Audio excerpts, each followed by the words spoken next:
We are going to pick up where we left off. This is example 3 in our notes on limits and kind of introduction to limits is what we're looking at. And you'll notice it starts us with this function. It's a rational function. And it says fill in this table of values, but this table of values counts in a very strange way. It counts in a way that you probably have not seen before. And so before we even start filling in this table, I want to talk about this question. What limit is this table designed to investigate? Well, take a look at what the x values are doing. This is x approaching something. And here we've got x that's kind of climbing from 1.75, 1.9, 1.99, 1.999. It's getting closer and closer and closer to 2, right? And so as I'm coming in this way, this is definitely x is approaching 2 from the left. And same thing here. This is 2.25, 2.1, 2.01, 2.001. These numbers are shrinking, but shrinking down and getting closer and closer to 2. So this right here is a limit as x is approaching 2, because on either side we're kind of sandwiching in on that center value of 2. Okay? So this is our goal here. Now, before we actually fill anything out in the table, or before we go to our calculator to fill things out in our table, I do want to look at this value of 2 and think about why would I even be bothering to ask this question? Like, if I know that 2 is what I'm looking at, why am I not just plugging in 2? Why am I messing with all of these values?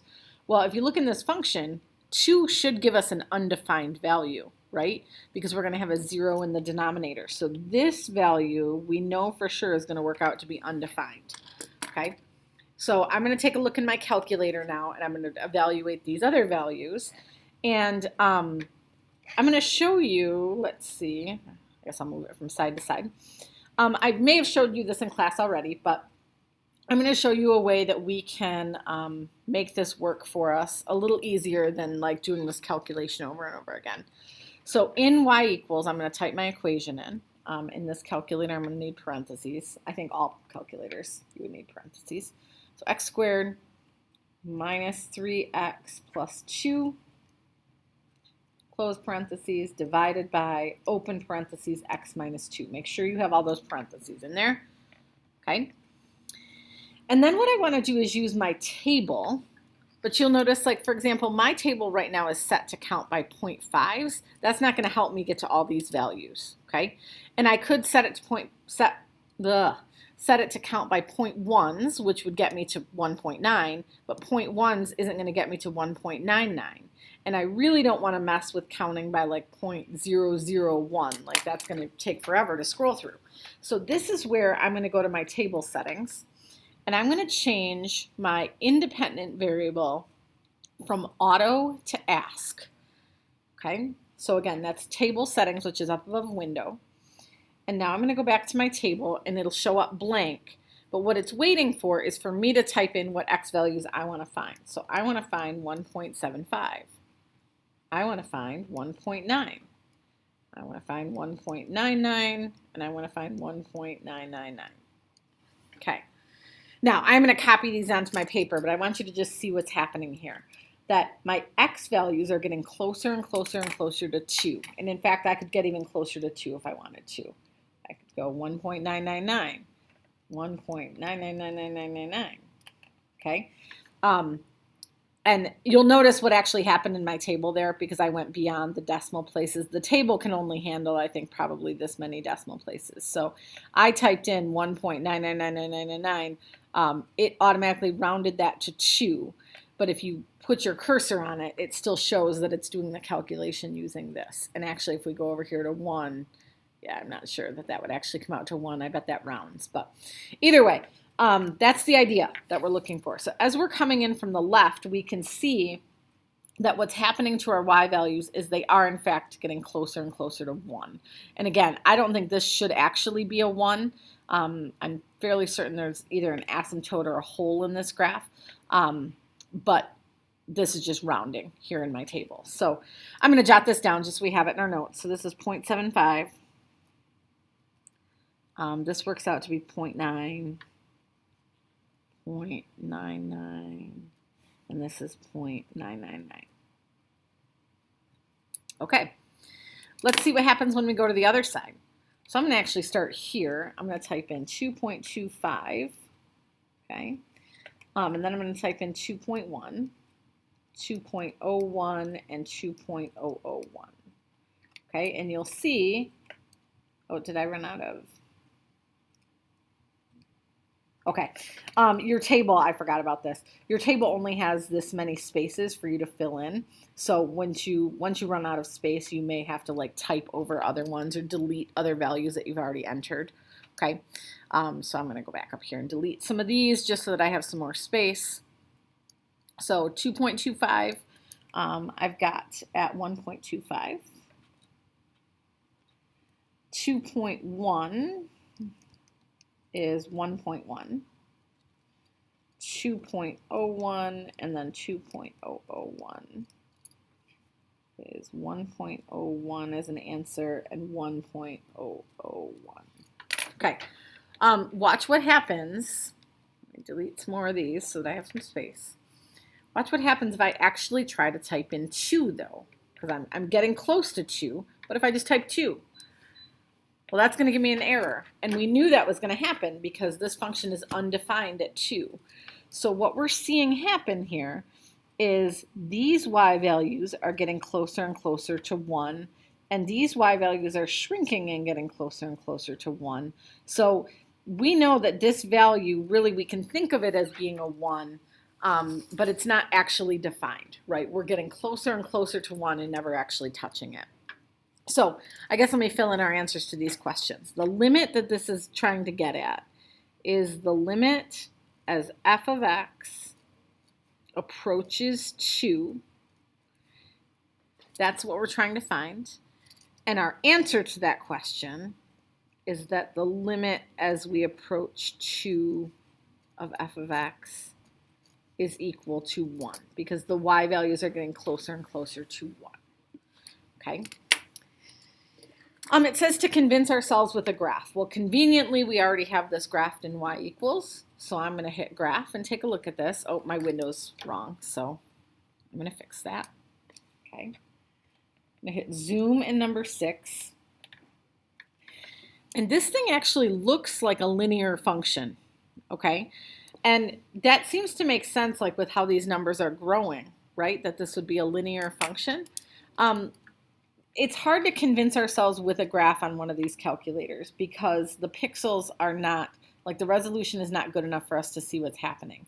But if I actually looked at this thing like close up under a microscope, when I get to x equals 2, I've got a hole in this graph. So if I do, let's see, we'll go to trace. I can kind of jump around and I can see all these values, and it certainly does look like a linear function. I don't think this is going to land me right on 2. I can go on either side of 2. But if I just type in x equals 2, you'll see I have y equals blank. That's because at x equals 2, there is a teeny tiny like pinhole in this graph. Okay, and so that's what's happening here, is that this is a graph where there would be a hole. So this value doesn't actually exist, but both sides of the function are approaching the same value of 1. So it's like it would be a 1 if it weren't for the sake that there's a hole in this graph. Okay, onward. Example 4.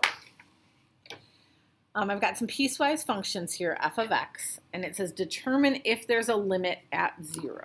Okay, and justify your answer using the definition of limit. I'm just going to jot a note in here that definition of limit means I'm looking to see, is the left-hand limit equal to the right-hand limit? That's what I'm trying to investigate. Okay, as I come in from the left, is it the same as coming in from the right?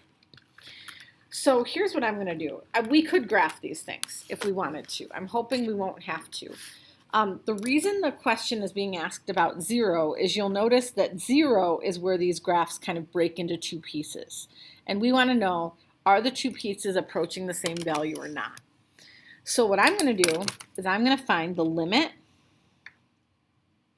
as we're approaching 0 from the left,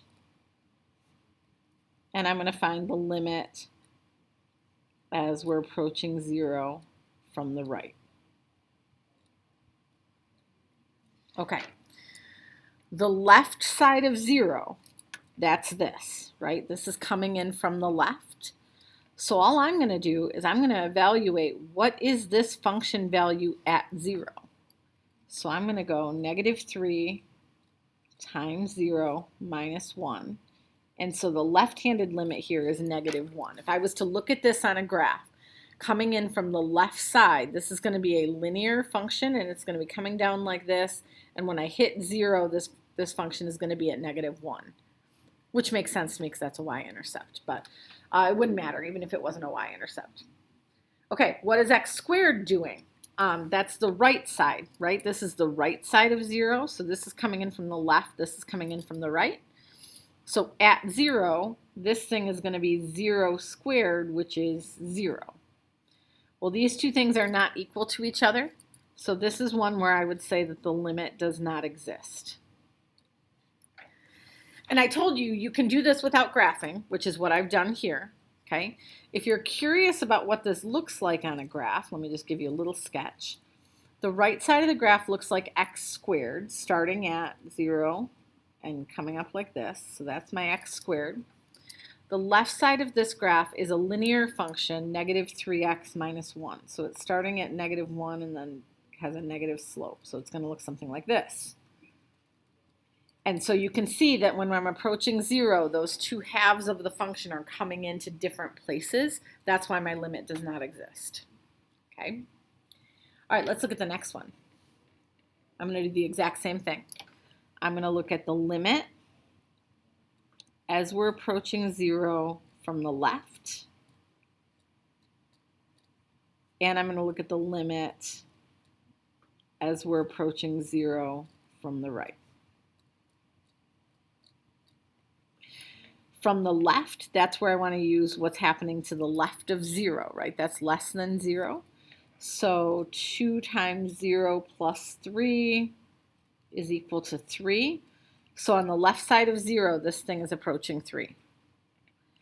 On the right side of 0, I have this guy. And this is going to be, let's see, 0 minus 2 squared minus 1. Well, that's -2 squared, which is 4, and 4 minus 1 is 3. Well, that's good news. They're both coming to the same place. So my answer to this question would be that the limit as x approaches 0, just 0 in general, of f of x, no left-hand or right-hand limit now, is just 3, because these two things are equal to each other. If you want to convince yourself of that one with a graph, 2x plus 3 is going to look something like this. Okay, so here's y equals 3. Oh, but I only want it to the left of 0, so I'm not going to include this. And then x minus 2 squared minus 1. Let's see, this is going to move to the right 2 and down 1. So it's going to be a parabola here. Okay.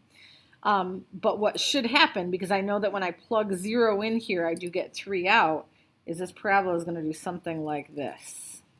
Okay, that should be my vertex. But that's the idea, is that these two do connect. And because they connect, that limit from the left and limit from the right are both heading to the same place, which is y equals 3.